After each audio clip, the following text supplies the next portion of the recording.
Здравствуйте, в студии Николай Борисов и обзор чрезвычайных происшествий. Житель города Нерюнгри признан виновным в убийстве сожительницы. 18 ноября прошлого года мужчина вернулся домой, где между ним и его сожительницей произошла ссора. Женщина обвинила сожителя в малом заработке и отсутствии средств на медицинское кодирование от пристрастия к алкоголю. В итоге мужчина нанес множественные ножевые ранения по различным частям тела, от которых она скончалась на месте происшествия. После совершения он обратился к жильцам в соседней комнате с просьбой вызвать медиков и отправился в туалет. Там, желая совершить суицид, он нанес себе удар ножом в область сердца и, вернувшись к телу убитой подруги, лег рядом с ней. Там его и обнаружили сотрудники прибывшей бригады скорой помощи и полиции. Его доставили в больницу и не дали умереть. Теперь ему предстоит 9,5 лет строгого режима. Очередной пожар в Алдане. Возгорание произошло в недостроенном торговом павильоне по улице Слепнева. Вызов на пульт пожарной охраны поступил в 10:30 дня. Как сообщили в пресс-службе МЧС, пострадавших нет. Напомним, ранее мы сообщали, что в Алдане сгорел павильон одежды и обуви. Тогда причиной стала неисправная электропроводка. Якутская природоохранная прокуратура организовала проверку по факту разлива химических веществ после аварии на автозимнике Якутск-Нижний Бестях, передает наш телеканал. Грузовик перевозил 2 контейнера с опасным грузом. Груз принадлежал к передаче акционерной компании «Еттек». В ходе прокурорской проверки будет дана оценка исполнению требований законодательства при организации перевозок опасных грузов, а также соблюдению природоохранного законодательства. Вертолет Ми-8 совершил жесткую посадку в Хабаровске. На месте падения обнаружили тела 6 погибших. Как сообщили в пресс-службе МЧС по Хабаровскому краю, вертолет принадлежал авиакомпании «Восток». Он упал примерно в 11:30 в районе улиц Антенная, Хирургическая на пустыре. Произошел пожар в жилом доме на улице Автодорожная в столице республики. В огне пострадал 1 человек, эвакуировано 20. К моменту прибытия пожарно-спасательного подразделения через 5 минут открытым огнем горели пристрой, квартира и кровля. Общая площадь возгорания составила 200 квадратных метров. Предположительно, причиной пожара явилось неосторожное обращение с огнем. В сеть попало видео, как водители, рискуя жизнью, переправляются через речку Тумара в Кобяйском Улусе.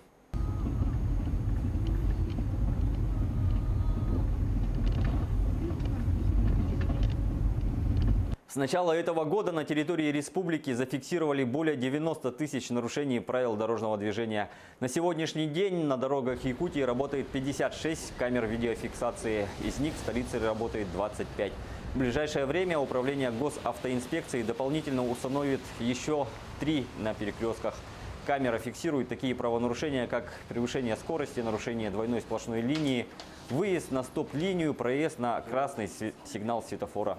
Административные правонарушения, зафиксированные в республике, поступают к нам в день более 3-4 тысяч, 3-4 тысячи. Правонарушения, зафиксированные камерами, поступают в сервер, один из программ нашу.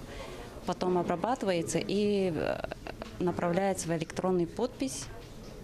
И после этого направляется в электронном виде Почты России для дальнейшего направления адресата. В прошлом году на телефон Следственного комитета «Ребенок в опасности» поступило 20 звонков. Возможно, если бы сигналов поступило больше, то можно было бы избежать таких случаев, как тот, что произошел 16 марта. Тогда на улице Хабарова мать металлическими плоскогубцами забила до смерти свою 9-летнюю дочку. После этого женщина спрятала тело девочки под металлическим гаражом. Известно, что женщина состояла на учете в Якутском психоневрологическом диспансере. Как избежать таких случаев, мы поговорили с Надеждой Дворецкой. Если говорить, абстрагироваться от этой ситуации, как касательно моей службы, то, конечно, я уверена на все 100%, что подобные случаи, когда происходят не только в городе Якутске, но и вообще, по сути своей, мое стойкое убеждение в том, что все это происходит от человеческого равнодушия. Потому что, на мой взгляд, этот факт может быть и не единичным, то есть подобные факты насилия в отношении детей, проявляемые со стороны родителей, они, наверное, не всегда, к сожалению, придаются гласности, и в какой-то момент происходит вот та самая точка невозврата, после которой уже не изменить ничего нельзя.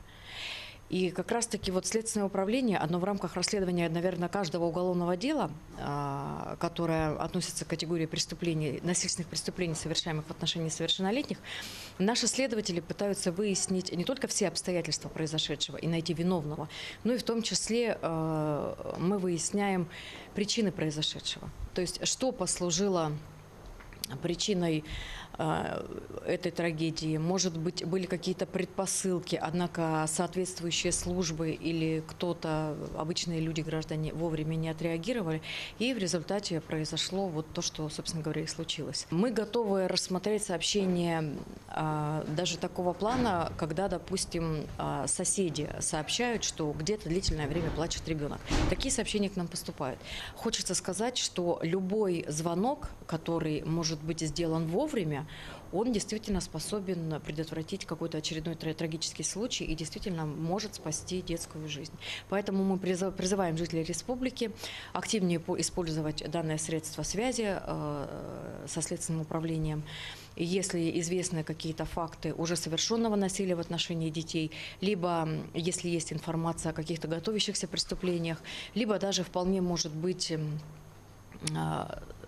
родители или педагоги замечают какие-то изменения в поведении своих подчиненных, а я имею в виду воспитанников, либо школьников, и не знают, что с этим делать, то тоже можно воспользоваться этой линией. Уже я думаю, что общими усилиями мы сможем решить все-таки эту проблему в лучшую сторону.